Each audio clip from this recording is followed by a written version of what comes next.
exercise personal responsibility. Kenyans are encouraged to ensure frequent hand washing with soap and water, use hand sanitizers at all times, and generally make a movement of being clean and a hygienic nation. Wearing of face masks. There has been a lot of debate and discussions on the continued use of face masks as one of the containment measures. The mandatory wearing of face masks in open public spaces is now lifted.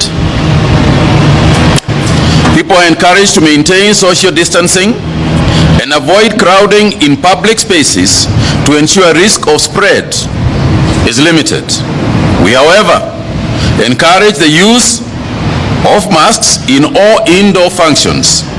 The Interfaith Council will advise on the protocols in places of worship.